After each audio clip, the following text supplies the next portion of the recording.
Montre-nous le chemin. Tout droit. Tout droit? C'est par là. C'est par là? Oui. C'est par où la plage? La plage c'est là. L'arrivée c'est par là. On va tout droit. Tout droit. Face au soleil. Face au soleil. Il se couche. Où il se couche? C'est ça. Et quand il n'y a plus de soleil, quand on arrive au bout et que ça descend, on fait quoi? On continue, il y a la plage juste en dessous. Ah d'accord. T'es sûr de toi là? Allez, c'est bon. Parce qu'il paraît qu'il y a un grand trou avec des gros monstres. Hein. Je crois que c'est accueillant. C'est accueillant? C'est accueillant, ouais, on peut y aller. On peut y aller. On peut y aller. Allez, on y va. Les pâtes, elles sont où dans votre chambre?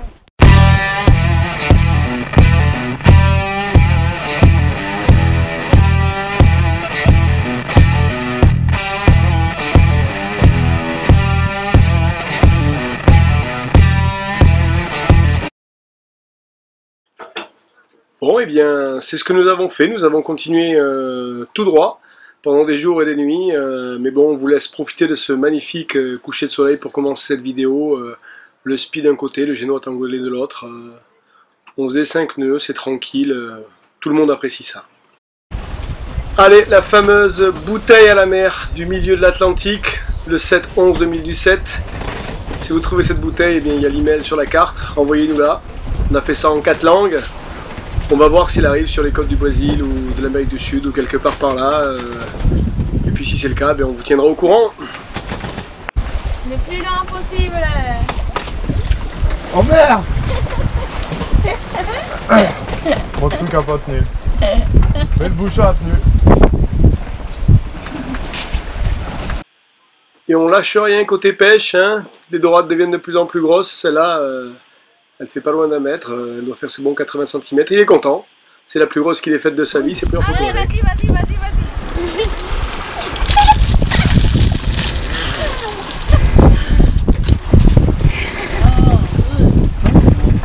Il sera trop. On a encore chaud. Il est encore chaud.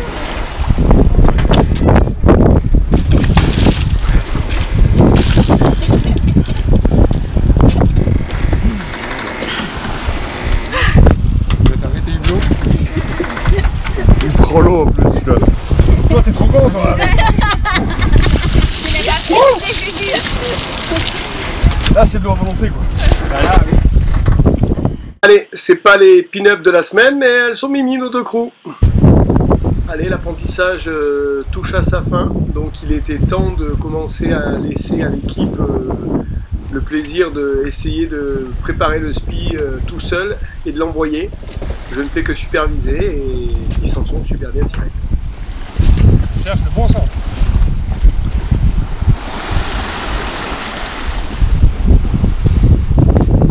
Le bord que tu as la main, Raph, il va à la tête de spi.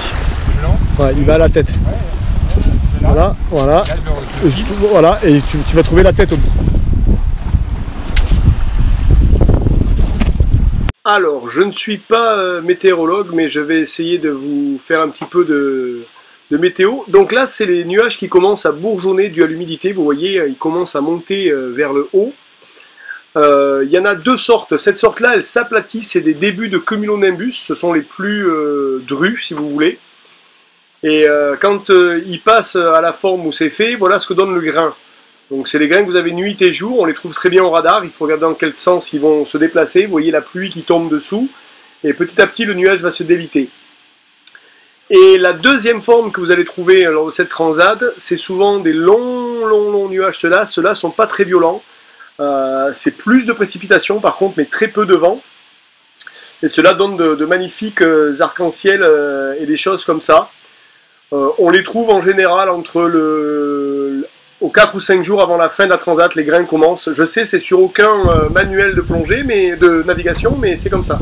Ça, c'est les algues qu'on a trouvées en mer. Je ne sais pas d'où elles viennent.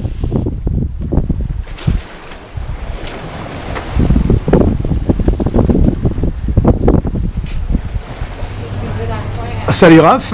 Salut, salut. Bon, on est arrivé. Ça y est, on a mis pied à terre. On a traversé l'Atlantique. Alors, il y a 8 jours, tu étais au milieu, on faisait une première interview. Il y avait des moments difficiles, il y avait des moments faciles. Et là, tu es arrivé. Qu'est-ce qui te reste comme souvenir de ces 15 jours-là? Moi, j'ai eu l'impression de faire les montagnes russes.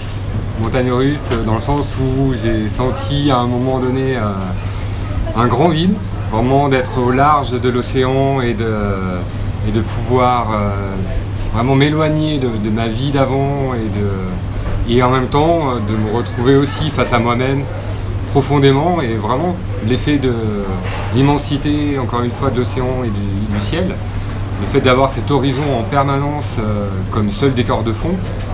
Ouais, voilà, j'ai vraiment eu l'impression de faire un grand 8, à la fois un grand écart et un grand retour sur soi-même. Bon, t'as mis pied à terre dès l'arrivée, on a été faire un tour, là ça fait 3 jours qu'on est revenu à terre. Est-ce qu'il y a des choses ou des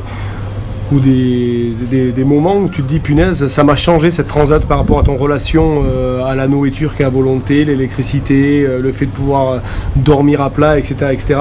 Quel a été le gros chamboulement de ce retour à terre? Ah bah c'est sûr que dans le bateau, surtout sur la fin, c'était aussi le fait de penser à des choses tout simples, le fait de manger autre chose, de boire autre chose, et c'est le retour à l'espace, c'est de donner l'importance aux petites choses.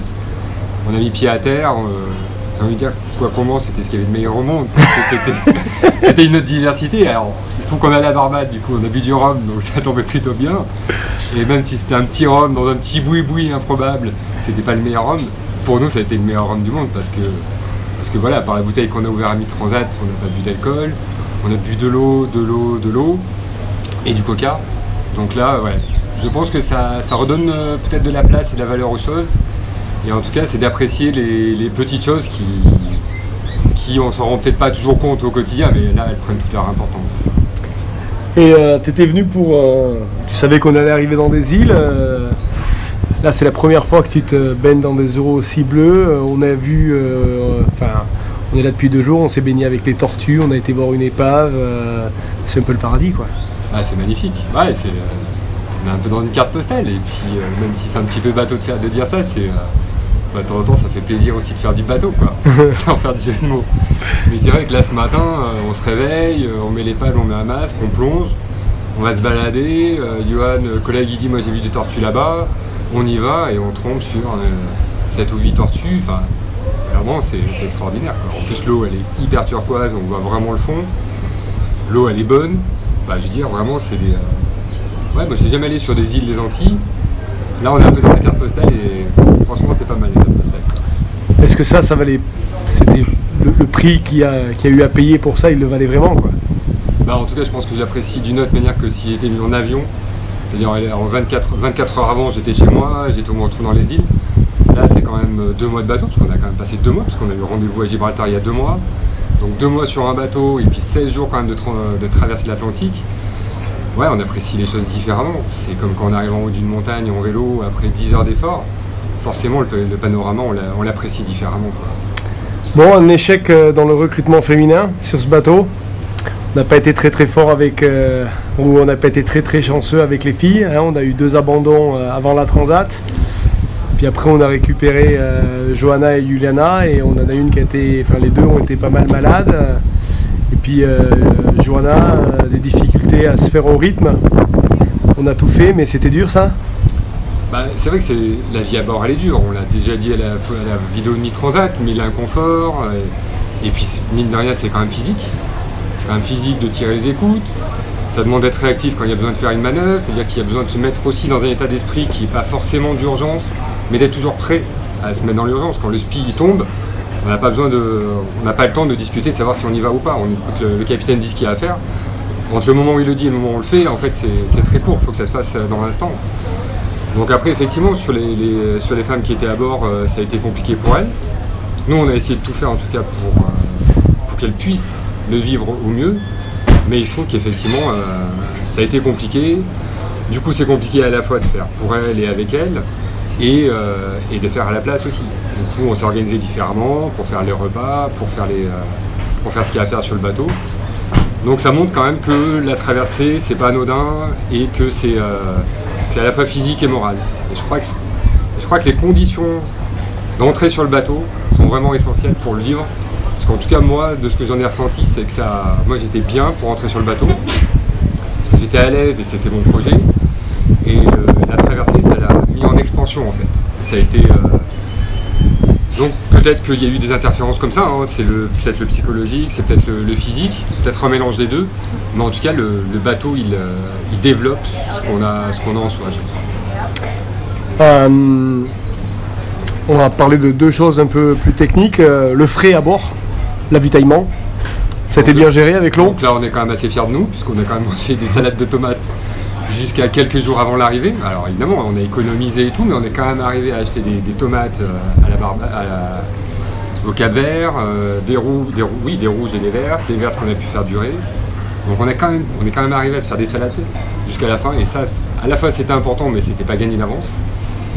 Et c'est vrai que les 2 derniers jours, moi, les assiettes de riz, elles passaient plus, quoi. À un moment donné, il y avait Donc le frais, sur les fruits, c'était plus compliqué de les garder sur du long terme. Par contre, les légumes, on est quand même plutôt bien arrivé. Le concombre aussi, qui se conserve bien. Et donc ça, voilà, on a pu les apprécier. Bon, et après, le versant, et là, il faut vous lâcher. Hein, je suis pas un garçon, un capitaine qui est très facile. C'est vrai que je suis assez directif. Je suis beaucoup axé sur la sécurité. Je donne un ordre, quelque part on l'exécute sans trop discuter. Ça a été dur, ça a été facile, c'était nécessaire, c'était pas nécessaire, ça vous a rassuré, ça a fait quoi tout ça? Le fait d'avoir un capitaine qui est ferme quand même. Alors pour moi c'est nécessaire et c'est indispensable d'avoir un capitaine qui sache ce qu'il fait et qui sait comment le faire. Et après sur une équipe, on est 6, c'est un petit bateau, on est tous chacun avec nos personnalités. Donc à un moment donné, effectivement, il faut que le capitaine il trouve un ton qui puisse permettre que tout le monde puisse l'entendre. Certes, le ton il a été fort par moment, ça n'a pas été toujours bien ressenti. Moi je l'ai dépassé en me disant voilà, le capitaine il fonctionne comme ça, on en a discuté. Moi je pense qu'il y a eu des moments, il y a peut-être d'autres manières de faire qui auraient pu être moins dures. En même temps, si je fais le retour sur le bilan de toute la traversée, enfin même depuis 2 mois qu'on est ensemble, moi c'est un fonctionnement qui m'a convenu et je pense qu'à la fois c'est quelque chose qui est rassurant, d'avoir un chef, d'avoir un capitaine, d'avoir un directeur, parce qu'avant j'étais directeur, donc je me suis retrouvé aussi quelque part sur le management de l'équipe, sauf que là la différence c'est qu'on est quand même dans des conditions extrêmes dans le sens où on traverse l'Atlantique, et que quand à un moment donné le capitaine il dit voilà, là on va restreindre l'eau parce que il faut qu'on gère la faim au cas où il y a quelque chose, on n'est pas dans les mêmes conditions que quand on est directeur sur terre et qu'on prend une décision et que si ça marche pas on peut faire autrement. Bah voilà, donc on est quand même toujours un petit peu, et je trouve que c'est ça qui est quand même vraiment particulier, c'est que sur la traversée de l'Atlantique, et ça moi je l'ai souvent dit, enfin vraiment c'est quelque chose que j'ai ressenti, c'est qu'il n'y a pas d'échappatoire. Et que quand il n'y a pas d'échappatoire, bah, si on se fait mal, si on se brûle ou si on se casse quelque chose, on peut faire qu'avec ce qu'il y a à bord, quoi. En fait, avec les moyens du bord, l'expression elle vient de là et elle n'est pas usurpée, quoi. Ah, tu fais référence au fait qu'il nous restait assez d'eau pour arriver, mais qu'à un moment donné j'ai dit là les gars on n'a plus la météo, pareil il y a 8 jours de pétrole qui arrivent derrière, et 8 jours de pétrole c'est peut-être 15 jours encore à faire, et s'il y a 15 jours à faire il faut qu'on reste dans les clous, quoi. Ouais, c'est ça. Et puis l'autre chose, c'est que je pense que la vie d'une équipe en particulier sur le bateau, et c'est peut-être ça qui a été compliqué, c'est peut-être ça qui t'a amené toi des fois à avoir un petit peu des excès de ton humeur, c'est que ça demande à chacun en fait un investissement important, à la fois pour soi, pour le groupe et pour le bateau. Et c'est pour ça que je prenais l'exemple d'une blessure. Moi par exemple, voilà, là, je me suis égratigné sur l'épaule. Bon, en temps normal, voilà, je vous laisse passer, c'est comme ça. Mais au bout de 2 jours, j'ai vu que ça formait un petit peu la croûte et j'ai demandé l'avis du capitaine parce que j'avais envie de le partager pour savoir si lui il avait un avis. Et du coup, l'avis sur le bateau, voilà, c'est juste un exemple pour dire que il faut que chacun arrive à comprendre que dans l'état d'esprit où on est, il faut que chacun puisse dire en fait ce qu'il a à dire. Communication directe, on n'a pas le temps de passer par des paraboles ou tout. Il faut qu'on puisse se dire des choses. Et peut-être que dans l'équipe, il y a eu des moments avec certains qui n'osaient pas dire certaines choses ou qui passaient par d'autres chemins pour dire des choses. Forcément, à la fois, ça peut agacer et en même temps, ça va à l'encontre d'une ambiance qui est nécessaire sur le bateau où on a besoin, voilà, comme on disait, on est tous les membres d'un corps, quoi, toute l'équipe. Donc s'il y en a un qui dit pas et que ça s'infecte, bah, c'est là que ça peut être dangereux pour l'ensemble du groupe. Et je pense que le capitaine, qui a la responsabilité à la fois de l'équipe et du bateau, et ben, je pense que c'est aussi une source de stress qui peut l'amener aussi à avoir des excès. Après, pour moi, il n'y a rien de dramatique non plus, hein. Voilà, un directeur qui s'énerve, en plus c'était plutôt justifié. Bon voilà, de temps en temps un petit peu trop, mais pour moi ça a été correct. Allez, deux petits mots que je voudrais t'entendre dire. La première, c'est, j'en fais toujours référence à ceux qui sont à terre, qui nous regardent et qui ont le rêve. Ils sont de plus en plus nombreux à nous regarder. Je les salue d'ailleurs et je les remercie de nous suivre. Il y en a qui font de la voile, il y en a qui font pas de la voile, qui ont envie de faire le projet. Il y en a qui n'auront même pas de bateau, qui veulent juste monter sur un bateau. Mais tous ces gens-là, ils ont un projet, c'est de vivre une chose en commun, c'est y aller, quoi. Et toi, il faut être dans quelles conditions pour y aller, tu penses, psychologique et physique, maintenant que tu l'as fait? Moi je pense qu'il faut d'abord être bien avec soi-même. C'est-à-dire qu'il ne faut pas y aller pour réparer ou pour se soigner de quoi que ce soit. C'est-à-dire qu'il faut y aller, il faut être bien avec soi-même parce que quand on est sur le bateau, on se retrouve nécessairement face à soi-même. Même si on est dans une équipe, on est face à l'immensité. Et puis il faut être prêt à se mettre dans une dynamique de vie de groupe avec un capitaine qui donne des directions. Voilà, en résumé, je dirais. Bon, là, toi, on est à la Barbade. Dans 3 à 4 jours, on va être à la Martinique. On va se quitter après 2 mois de vie tous les deux. Enfin, tous les deux avec Mika aussi. Hein, c'est le trio infernal. Tu pars faire du vélo en Amérique du Sud. C'est ça. On va avoir le plaisir d'avoir des nouvelles, d'entendre parler de toi et puis peut-être te revoir à bord ou pas. Je sais pas, on verra ce qui se dit. Moi, je vais continuer à faire mes dessins sur mes carnets, sur ma page Facebook pour mes amis.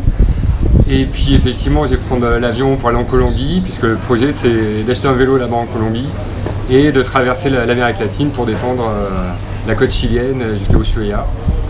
Donc je suis vraiment très content de pouvoir, que le début de mon projet ça a été 2 mois de bateau à la voile. Et puis là je pense que je vais être content d'aller me balader dans les immensités avec mon vélo. Et puis bah qui sait, parce que la vie nous ramènera sur des chemins qui se croiseront. En tout cas ça sera avec plaisir, je remettrai les pieds sur le sol avec sûrement beaucoup d'émotions. Bon, allez, un mot de la fin, celui que tu veux, pour qui tu veux, il est à toi. Des baisers pour ma chérie Caroline, pour Cital et Hervé. Je vous embrasse et je suis parti pour ma 2e partie de voyage. Et bien. Super bien. Allez, merci Raph. Ciao, ciao. Salut Johan. Salut Steph. On est arrivé? Ouais, il paraît, ouais. Il paraît.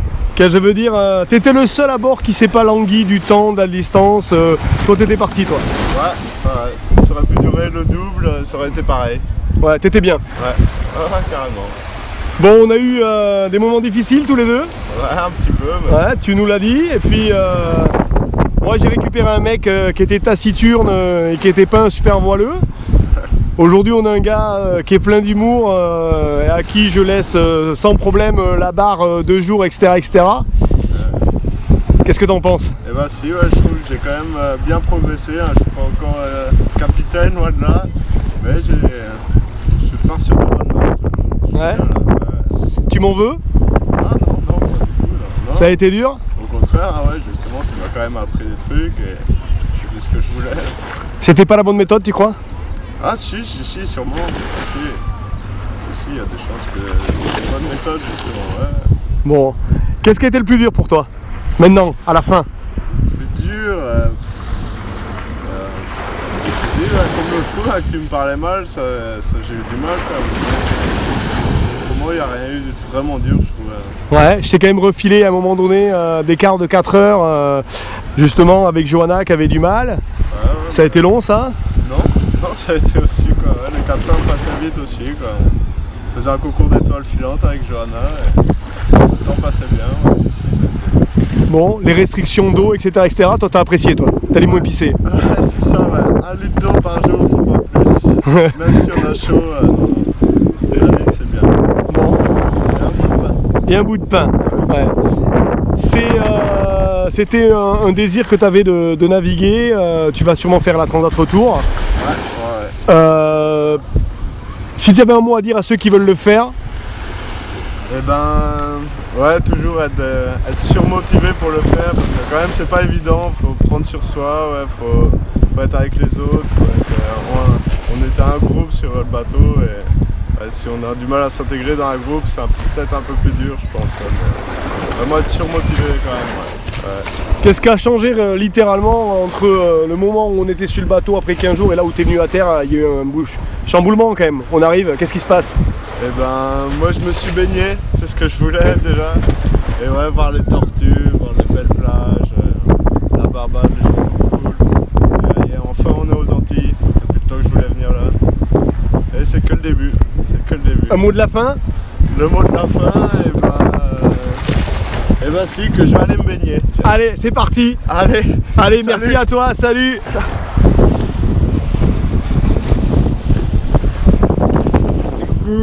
Et salut Mika. Il est au top déjà. Bon, nouveau chapeau? Oui, trop bien, je me suis fait le petit chapeau de paille là, plus de coups de soleil, plus mal à la tête, impeccable. Bon, retour à terre.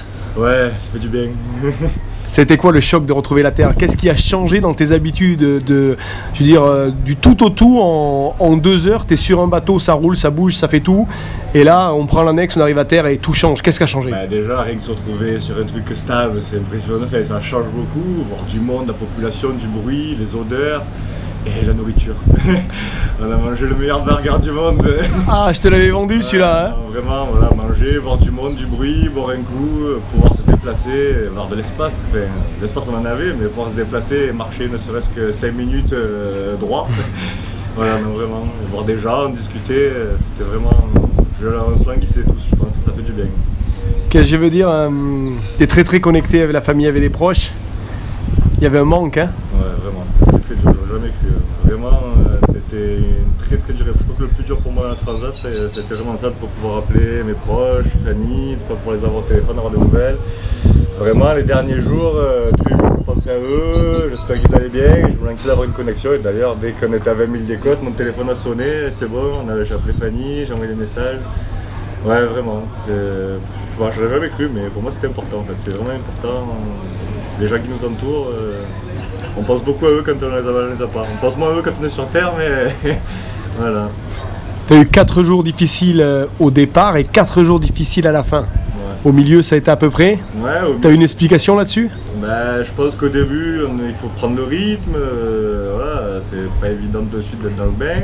Après, je me suis connecté au bateau, aux éléments. On regardait beaucoup le ciel, la mer, pour savoir ce qui allait nous arriver, le bateau, l'écouter à fond. Et après les 4 derniers jours, on se dit que ça y est, c'est presque arrivé. Donc du coup, on commence à se ramener à notre vie, à notre vraie vie, c'est-à-dire la terre, les gens. Et on se déconnecte petit à petit du bateau et on s'impatiente. Et vraiment, je crois que les 3 premiers jours encore ça a été, mais les 4 derniers jours ça a été dur. J'ai souffert, ça s'est vu, j'ai dépéri. Pas dépéri, mais t'étais dans les bouquins quoi. Je parlais moins, voilà, je me suis mis dans la lecture pour pas penser, parce que voilà, quand on pense trop à quelque chose qu'on ne peut pas avoir de suite, ben, c'est pas bon. Hein. L'esprit qui va pas où il faut qu'il aille, donc du coup il faut se concentrer sur autre chose. Et c'est vrai que j'ai beaucoup lu, je me suis déconnecté un peu de. Et là, après passer aussi quand même 15 jours à 6 personnes dans un bateau qui fait 5 mètres carrés, au bout d'un moment, même si les gens les adorent, des moments on a pas envie de leur parler, quoi, ils ne supportent plus. Et tu as été de facto mon second. D'ailleurs, je te remercie pour le travail que tu as accompli à bord. Tu as vraiment été un second qui m'a bien épaulé. Tu es bon en réparation, tu as fait pas mal de petits boulots à bord, donc déjà je voulais te remercier de façon officielle. Je l'ai déjà fait, mais je le cache pas. Est-ce que ça, à un moment donné, ça t'a mis un peu de poids sur les épaules de savoir que quand je quitte le poste et que je te laisse à la barre, c'est le moment où je dors vraiment et que je me dis Mika il gère? Ah non, au contraire, c'était vraiment un plaisir. Je te remercie justement de m'avoir fait confiance, de m'avoir laissé, parce que pour moi c'est ce que je cherchais. Je t'avais dit que moi la transat c'était de faire du bateau, de la voile. Je voulais vraiment. Je me sentais pas capable de le faire en tant que skipper parce que j'avais pas assez d'expérience. Et vraiment, même à l'heure d'aujourd'hui, je me demande si j'arriverai à le faire tout seul un jour. Mais j'étais vraiment content que tu me laisses les rênes, même si ça fait de la responsabilité. Même la nuit, tu vois, des fois je l'aurais pas bien, j'attendais au winch, il fallait que je me réveille. Mais je voulais le vivre comme ça et merci de me le faire vivre comme ça. C'était vraiment l'expérience que je voulais. Parce que tu as été de tout, hein. C'était le mec que j'ai réveillé s'il fallait empanner, changer le tangon de côté, ramasser le spi, c'était Mika quoi. Ah ouais, mais je t'avais dit, tu me réveilles à n'importe quel moment, je suis là et même si je suis fatigué, ça on n'a pas. Tac, c'est direct là, je m'en fous, je me suis levé, regarde, tu m'as crié, je me suis sauté, j'ai tapé la tête contre le mur, ça a réveillé Raph, j'ai couru en caleçon, qu'est-ce qui se passe? J'ai crié, ouais, j'ai appelé très fort Mika parce qu'il y avait un grain qui arrivait et fait. Violent. Et voilà, non, c'était très bien, vraiment, c'était pour ça, je te remercie vraiment, c'est ce que je suis venu chercher et j'ai eu ma dose de second. Alors des fois c'est vrai que c'est fatigant, hein, t'as pas forcément, mais bon, il faut le faire, c'était cool vraiment. Et bon, on avait quand même une super équipe parce que tout le monde est à peu près réactif, ça va. Bon, à des moments j'étais dur. Oui, bah ça c'est ton caractère, t'es pas facile à vivre tous les jours. Mais... Comme j'ai demandé à Raph, il fallait pas, c'est nécessaire sur un bateau, c'est pas nécessaire. Peut-être la voie de la douceur c'est mieux, peut-être un capitaine qui est poigneux Non, alors honnêtement, quand on est sur le bateau, j'ai rien à te dire, tu as tes moments, tu cries, tu gueules, tu parles mal, ou sur le coup ça c'est nerveux, mais sur un bateau on n'a vraiment pas le choix, on n'a pas de douceur, faut pas les gens les caresser, il faudrait que tu prennes le winch, on va prendre un grain, non, c'est bam bam bam, mais c'est comme ça que tout le monde est réactif, je pense que tu as bien. Heureusement que tu es comme ça, je pense que la douceur ça marche pas dans un bateau en plein milieu Atlantique. Après, quand on est à terre c'est différent, ce caractère là tu l'as, il passe, il passe pas, des fois ça passe pas du tout, moi ça a été très dur. Mais sur le bateau, j'ai rien à te dire, tu es un super capitaine, vraiment. Tu es un super capitaine et je pense qu'il n'y a pas une seule fois on était en doute sur la traversée parce qu'on savait que tu étais là, que tu savais ce que tu faisais. Et ton boulot, tu le connais bien et tu l'as très bien fait. Ah bah je te remercie. Vraiment, chapeau, tu es un super capitaine. Et tu es quand même un super mec, mine de rien. Tu as 2-3 coups de gueule, on a quand même passé des super moments avec toi, des fous rires et voilà. Ah, il y a un gros affect derrière. Je veux dire, des moments, on prend des décisions un peu... peuvent être un peu saoulantes, genre on est à 8 jours de l'arrivée, il reste de l'eau, et puis comme on n'a pas la météo, je me dis peut-être on prend 8 jours de pétrole, donc on va limiter l'eau. C'est chaud. Ben, encore une fois, tu as fait ton rôle de capitaine, je veux dire que tu es conscient qu'on peut se prendre une pétole et que ça peut durer à la place de 16 jours, ce qu'on avait prévu, ça peut durer 20, 25, on ne sait pas. S'il n'y a pas de vent pendant 10 jours, ben, on va avancer quoi, 1 nœud, 2 nœuds, ça fait... la transat elle se double. Quoi. Donc non, l'eau c'est vital, quoi. On n'a plus d'eau, on fait comment quoi. On n'a pas de dessal, je veux dire, il y a des techniques, mais bon, on va récolter quoi, un bidon d'eau pour 6. Donc non, alors c'est dur, 1 litre par jour, ben c'est pas, on prend pas la bouteille, on boit pas 4 gorgées d'affilée, on boit une petite gorgée ou 2 pour se déshydrater, on pose la bouteille, certes on aura envie de boire la bouteille entière, mais non. Et on a tous bu 1 litre, on n'est pas mort, on est là, on est vivant, et il n'y a pas une seule fois j'étais desséché à me dire j'en peux plus. Quoi. Ouais, ça a duré 2 jours. Voilà. Et la bouffe. La bouffe, non, honnêtement, alors franchement, on a bien géré, il fallait rationner, on ne pouvait pas prendre une salade de riz avec mettre toutes les tomates, tous les concombres, tous les saucisses. Donc voilà, on fait une salade de riz, on met juste 2 tomates, un concombre, on ne met peut-être pas à chaque fois le thon parce qu'on n'a pas tout. Voilà, après c'est pas la meilleure bouffe, moi je suis habitué à manger des grandes bouffes par ma grand-mère, ma mère, toute ma famille, on cuisine tous beaucoup, c'est pas les meilleurs repas que j'ai fait, mais il n'y a pas une seule fois, mis à part le riz qu'on a, voilà, moi je suis bon du riz et des pâtes, moi le riz je suis pas fan, donc c'est vrai que des fois, au bout de 3 fois manger du riz, j'en ai un peu marre. Mais non, je trouve qu'on a bien mangé, chacun a sa faim, plus ou moins on est arrivé à mettre des ingrédients à cuisiner, je veux dire, Raph cuisine bien, je cuisine pas trop mal, tu nous as aidé, tu fais des bonnes sauces. Donc non, on a très bien mangé, j'ai pas souffert trop de la nourriture. Les dorades, on n'a pas trop chopé. Moi je suis pas fan de la dorade, vraiment c'est fan pour moi. Mais bon voilà, on a mangé du poisson, non vraiment on a tout mangé. Le matin on avait ce qu'il fallait, donc BN, je les supporte plus, je mange plus de BN de ma vie je crois. BN café. Voilà, BN café, mais non franchement on n'a pas souffert ni de l'eau ni de la nourriture. Douche tous les jours, pratiquement, tous les 2 jours. Ça aussi, c'était mon inquiétude, enfin même pas une inquiétude, mais j'étais parti pour pas me laver pendant 15 jours, prendre des lingettes, rincer un peu les aisselles, voilà, ça me tient à peu près bon. Et ton niveau de pulvérisateur, ça nous a permis de prendre des douches tous les jours, voilà, on gaspille que 2 litres, mais on se lave, on est aussi propre qu'une douche de 30 litres. Et je me dis que peut-être que si un jour j'ai pas de l'eau courante, j'utiliserai le pulvérisateur.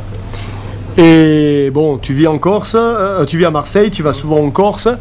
Donc tu nous as fait le chauvin pendant un moment, chez moi aussi, l'eau elle est claire et chez moi aussi. Puis là tu arrives, c'est l'eau translucide, il y a les tortues, tout est là. Parce que ça c'était pas le prix de la... alors là, voilà, faites la transat parce que c'est peut-être dur pendant 15 jours, mais quand vous arrivez ici, vous oubliez tout. Je me rappelle même plus ce qui s'est passé pendant la transat, je suis déconnecté. On est parti, c'était hier matin, on est parti, tu nous avais rendu ce rêve depuis 2 mois. Vous allez voir, il y a une épave, il y a du poisson, il y a des tortues, vous allez nager avec. C'était qu'un rêve, on ne savait pas trop et on a plongé, effectivement on a nagé les tortues dans une eau, c'est translucide, en plus elle est bonne, hein, pas besoin de combi, là tu vas, tu restes, tu as la tortue avec toi, tu nages, il y a des poissons, je sais pas trop ce que c'est des poissons clous, je sais pas, des trucs trop bizarres, là c'est super, l'eau elle est magnifique, les plages elles sont blanches, le soleil il brûle mais il fait bon, des palmiers, c'est très vert, c'est tropical, c'est magnifique, et les gens ils sont... comme ça. On a rencontré des super gars qui nous amènent partout, nous faire visiter. Hier, on est parti à un super marché, c'était magnifique.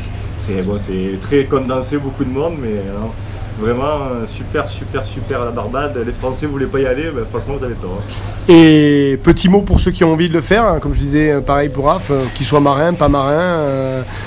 Qu'est-ce que tu leur dirais? Alors déjà, choisissez bien votre capitaine, parce que je pense que tout part de là, le bateau, le capitaine. Si vous avez envie de le faire, faites-le, parce que c'est une super expérience. Mais vous dites pas que c'est des vacances, parce qu'il n'y a rien de vacances. C'est pas du tout des vacances, c'est inconfortable, c'est fatigant.